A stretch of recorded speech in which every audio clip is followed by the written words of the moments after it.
Dave Vickers has decided to retire, but FYI is going to continue. I'll be sitting in, and on the second Thursday, we always talk to the mayor, Scott Maddasion. Scott, thanks so much for coming in. I appreciate it.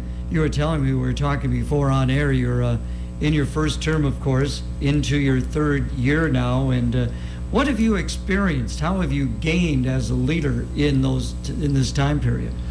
I think I've gained a lot. One thing, maybe not necessarily to leadership, but something I've gained is I've created a lot of relationships, and I've met a lot of people over the last 2.5 years that I maybe never would have known if I didn't get into the city government stuff. So I'm really grateful for that, because I think that's one thing that, you know, no matter if there's another term or whatever it is, that will carry with me forever, which I really value was and people. So that's really good. And I think, you know, leadership wise, you know, I was coaching basketball for a long time before I got into this, and you know, as the head coach, you know, it's kind of always, you know, you make the decisions, it's your way or the highway, and this is what you do.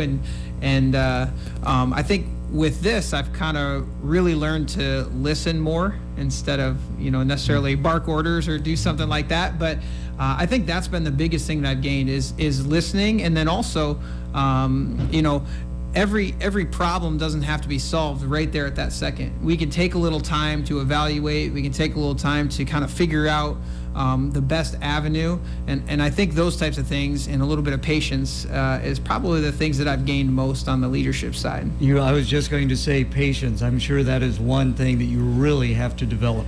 Yeah, it really is. And then, you know, too, like sometimes, you know, someone will bring you an issue, and then it's easy to get really fired up about it and be like, oh, we got to go do this right now. And then when you talk to city staff and you get all the information and you learn the process and how it's like, whoa, I got to take a step back. So I think I've learned that too, is like, take every issue. Every issue is important, no matter what the citizen is or who it is or what the issue is. Take it, listen, go get the information, and then start working the issues. So again, visiting with Scott Maddasion, gracious enough to put down some talking points for me. So $170,000 in the micro enterprise loans. Talk about that. Yeah, so COVID obviously brought a lot of dollars to the state, and the state's put a lot of different programs out there, and this was one of the programs that we targeted, was micro enterprise loans. We had 5 businesses. They have to put a portion in, and then there's a match that comes from the grant application. It's to do different things to help their business. You know, if they were impacted by COVID with different things, and obviously most everybody was, whether it was a restaurant or a factory or anybody. So this would kind of help them retool and get back going.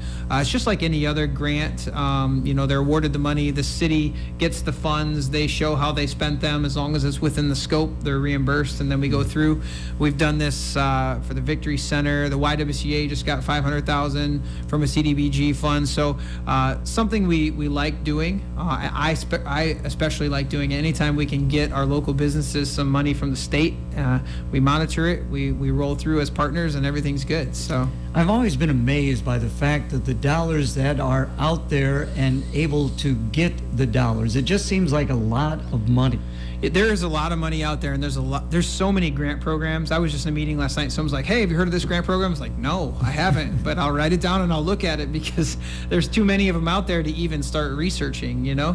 But we got a city staff does that. Each department kind of focuses on where the grants are for their department, what's best, and then there are a lot out there for local businesses too. And I am always willing to sponsor any applications for local businesses. We may not be able to put city funds in to help you, but if you need a city sponsor, we're always willing to do that, because like I said, the businesses are the lifeblood of the community, and we need them to stick around. So do you really need to seek out those grants? I mean, does anybody ever come to you and say, hey, we've got this grant money available, or do you need to do the work? Sometimes a little of both. We work with ECIA, which is our intergovernmental association. They're based out of Dubuque. They do a really nice job of keeping us on the pulse. There's there's a lot of grants that are recurring grants every single year. It's just a new round of funding every year. So the Iowa Economic Development Authority has a lot of that, where they fund certain things every year at whatever level the legislature says. So some of it's like a every year type of thing. We got the build grant for Manufacturing Drive, the $15 million. That's a program that happens every single year. A new administration will change the name. It was Tiger, then Raise, now Build. So different things like that. It might be a recurring thing, but for the most part, there's it's just it's a free for all. You go out there, you find what's best for what will fit for your tourism or your MTA. Dennis Hart's awesome at the grant side of things. He does a really great job there. So you put a lot of time into it. There's a lot of money out there. We are so blessed to be along the Mississippi River, and I see the marina has a project, or we're upgrading the marina. Yeah, so we're looking to do add some more covered slips. There's some dock work that needs to be done. We want to move our marina shop down on the water next to the gas pumps. So when people come in, there'll be a little convenience area right there where they can get drinks or food or while they're getting gas, because a lot of people, they don't want to walk all the way up there. And then sometimes when you're going to get gas, you got to wait for a staff member to come down, which is not always great either, because you want to get out on the water, right? So this will kind of relocate that down there. It'll be really cool to have that. So we applied in the recent the governor came out with some funding with COVID stuff, and there's a lot of different pots. There's like tourism and some different things. So it's got to be a shovel-ready project. You got to have, 40%, or you have to have 60% of the funding already. We do have that. It's shovel-ready. We could start the project tomorrow if we had a contractor ready to roll. So we figured we would throw it in there, and we also linked in the lights on the trail, the bike path on Riverfront. They don't go all the way up to Main Avenue. So we really need to get those lights all the way extended up there, because, you're a runner, so if it's dark and you get up in that 19th Avenue North area by the North Bridge, it's dark. Yeah. So safety's an issue, obviously. So we kind of pieced that in there too, to kind of help all that flow in that area. And then we also wanted to add some of the nice seating and the different bump outs that we have on the south side of on the south side of the bike path. We want that to mirror the north side as well. Okay, again, visiting with Scott Maddasion. Before we take a break for the weather, give us an update on the Wilson building. Yeah, a real quick update. They're really rocking and rolling on this. They're scheduled to be done by August. If you drive by, it may look like they're far from it, but they've got the inside looking really, really nice. The incubator spaces are going. They've started getting some sponsors for that as well. And the craziest thing is they have like 33 or 36 units in there, and they have like 75 people on the waiting list. Isn't that amazing? It is. It shows the need for us to get the Lafayette building done as well, and that's a project that we're really trying to get after. They're trying to get funding to do that. Bush Construction is interested, and that's 52 more units. So really going to see some transformations downtown and downtown on the Fifth Avenue area when you see more people living down there. You can see like the old Roosevelt administration building that's got housing now, the Wilson, and of course across the Van Allen building over there. Correct. So yeah, that's great to have. Yeah, and I know some of the local businesses down there trying to get their apartments ready upstairs, because people are starting to congregate down there. They want to live down in that area, which is exciting. All right. Talking with Scott Maddasion, we'll continue a break for the weather, brought to you by Richard's Auto Repair. Another record-breaking day ahead of us after breaking records easily yesterday. I think we'll do that again yet today, as we have temperatures heading for the mid-90s under a mostly sunny sky. Tonight, clear conditions, warm and muggy, lows near 70, and then finally, some signs that will break down this heat as we get into Friday. Cold front will bring showers and thunderstorms by the afternoon and evening. A few of those storms will likely be severe with some damaging winds. Highs will again approach 90 for Friday afternoon. Getting into the weekend, mid-80s for Saturday with partly cloudy skies and falling humidity levels. And a couple of showers we're still tracking for Sunday. as we have highs near 74.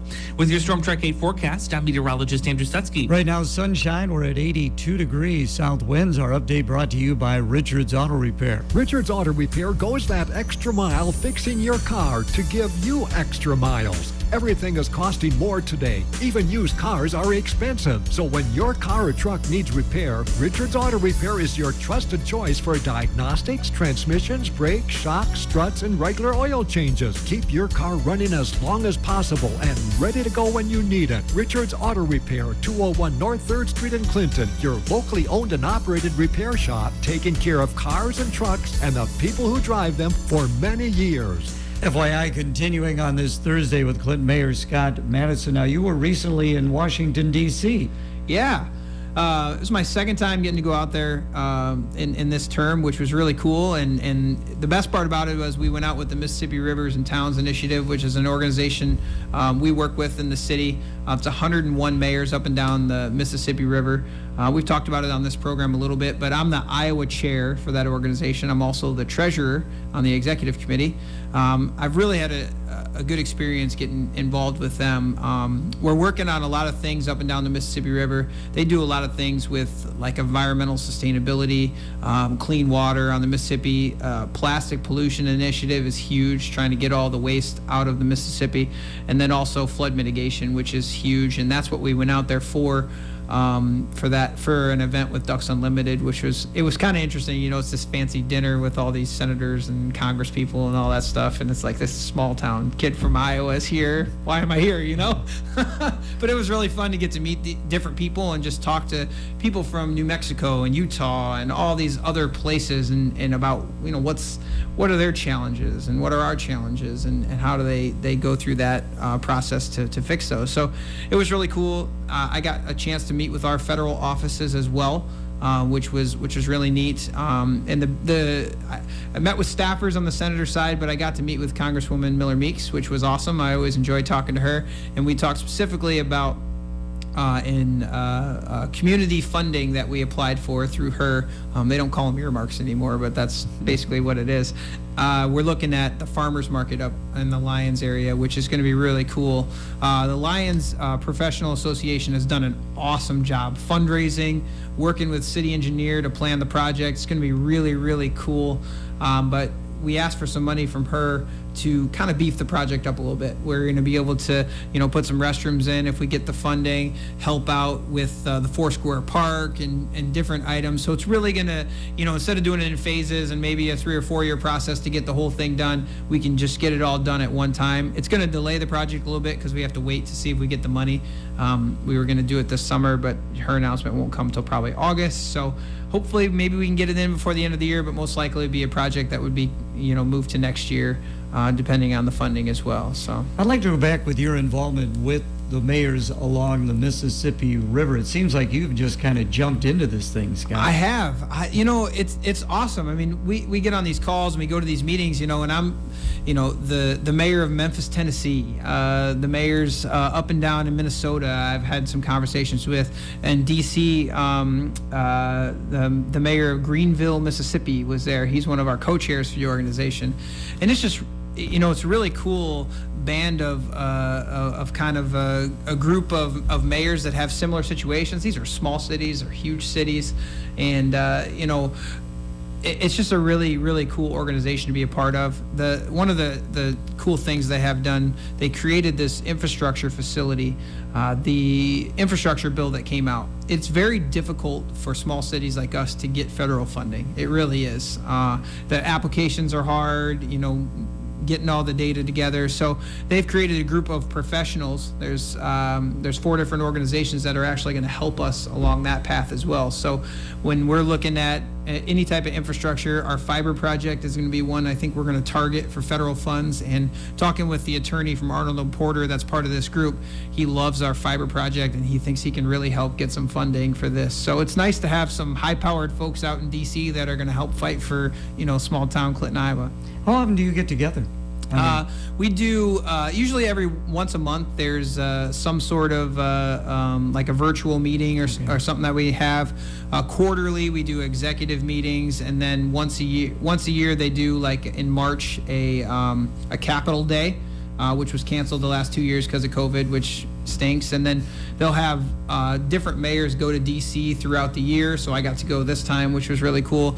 And then they have an annual meeting in September, which got canceled the last couple years, which again stinks. But this year it'll be down in St. Louis, so it'll be cool to go down there for that. And hopefully we can maybe host that. All 101 mayors, maybe we can host that in a few years here in Clinton, which would be awesome. You know, being on the river is so interesting. You and I both born and raised in the city of Clinton, so we've always had the river. Yeah. But when I was doing the professional baseball games, we would get players coming in from California or from wherever. First thing they wanted to do, and the first thing their parents wanted to do, was take a look at the Mississippi River. Yeah. I mean, you think about it, everybody knows the Mississippi River. I mean, it doesn't matter where you're at in the country. If you mention it, people know what it is. And it's a great asset to have right here. I mean, it's obviously the beautiful views, and we get to use it. I'm a big boater, so pleasure boating is huge up here.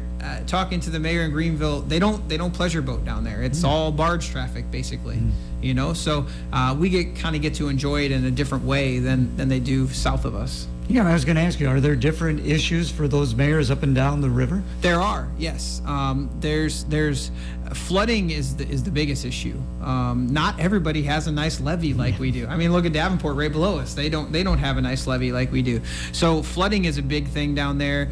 Ducks Unlimited, they're working hard to mitigate that. And we talked before we got on here, but their big project is to buy 66,000 acres up and down the Mississippi to create natural wetlands on. It's basically farmland that can't be farmed because it's always too wet. So they're trying to create these areas where the water would flow into there, mitigate flooding in cities, and then they could slowly let the water back out of there. So kind of really controlling things in more of a natural way, but still kind of controlling it. Interesting. Again, visiting with Scott Maddasion on FYI, talk about the concert.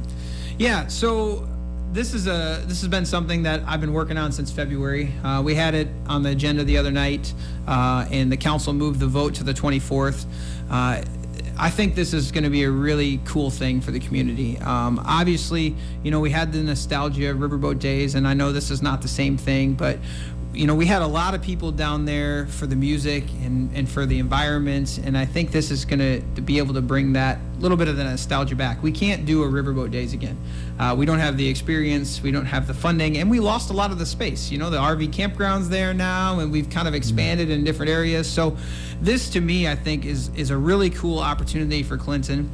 It does a lot of things. One, we always talk about how do we keep our young people here. Well, quality of life and things of this nature helps keep young people here because it gets them excited about the community, it gets them excited for something. It's a huge economic development booster. Just quick numbers. Talking with Matt at the sawmill, he ran the economic development calculator. This could have like a $3 million impact on our local businesses over the 3 days. That's huge, right? That is. That's amazing. It's huge, and we're just kind of looking at about 10,000 people for the festival over 3 days. Which, the Mississippi Valley Fair, they average between 16 and 24,000 a day for their concerts, depending on who's playing, obviously. So I think it's extremely feasible for us to get to that 8 to 12 range. These are going to be nationally touring acts, people that are on the radio, some people that were on the radio, maybe a country star that was huge in the early 2000s or the 90s, but still touring. But when the songs come on, you'd be like, I know that, right? So I know people are a little concerned. On the contract, we're looking at a $3 million budget.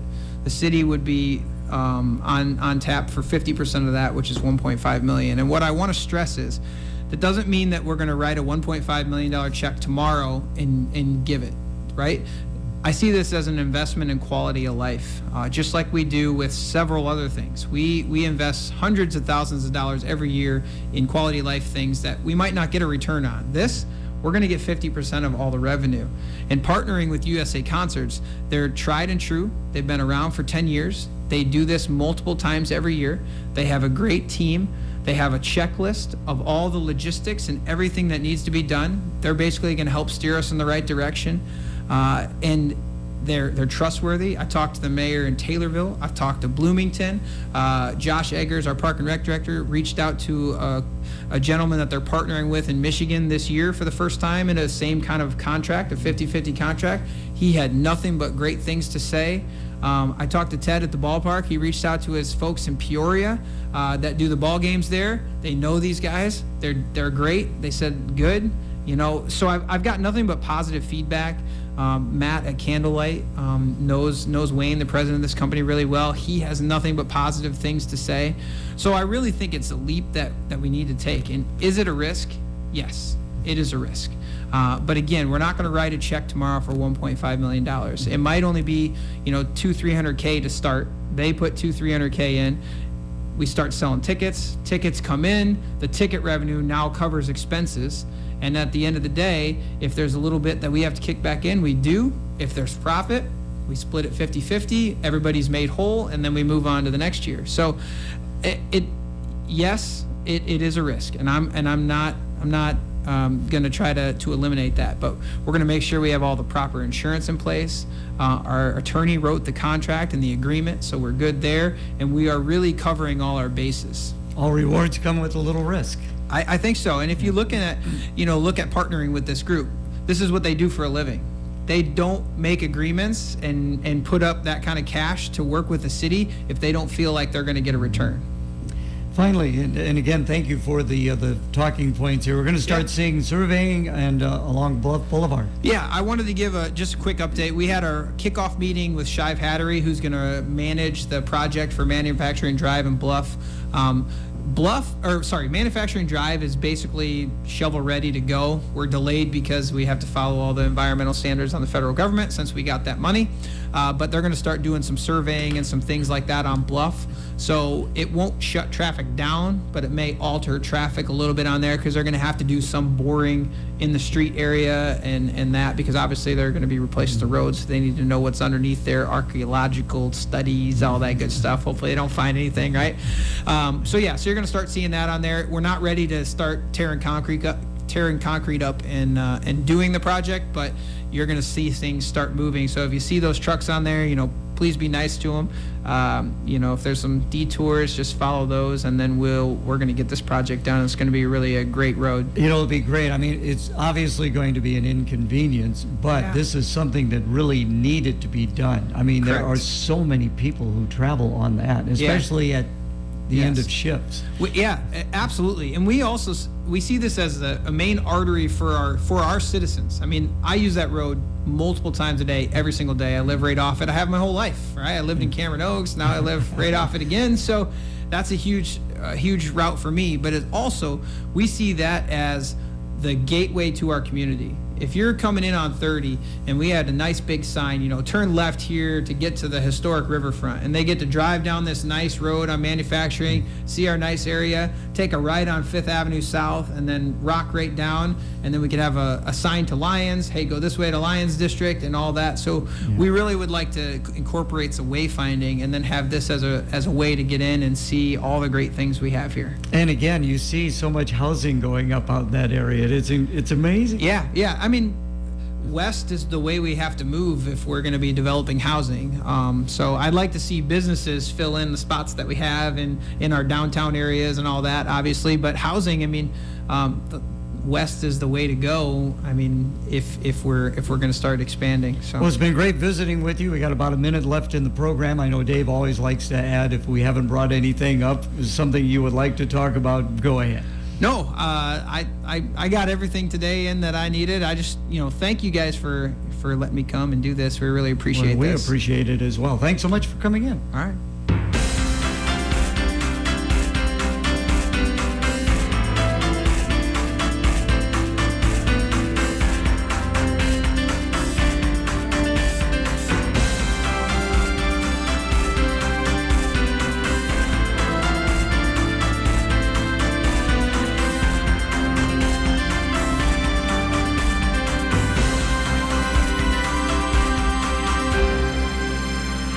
Keep it on the down low here. Is the Dan Patrick Show. As a former player has told me and reminded me, you know the reason why we take performance-enhancing drugs? Because they enhance your performance. I don't know if DeAndre Hopkins, this was a one-off here, but I just want to know, how did you get it? What happened? Did you run it by the team? You can run it by the league. Dan Patrick. The Dan Patrick Show. Heard weeknights at 6 on FM 105.9 and AM 1340 KROS. Again, you'll hear Dan Patrick, and during the Dan Patrick Show, updates from Dubuque on how the River Kings and Queens are doing, trying to qualify for the state track meet next week. And of course, KROS is going to be there. Thank you for being with us. You're listening to AM 1340 KROS, Clinton, Iowa. FM 105.9. And KROSradio.com. This is Radio Iowa. I'm Matt Kelly. A judge has ruled 17-year-old Jeremy Goodale of Fairfield will remain in adult court as he's tried for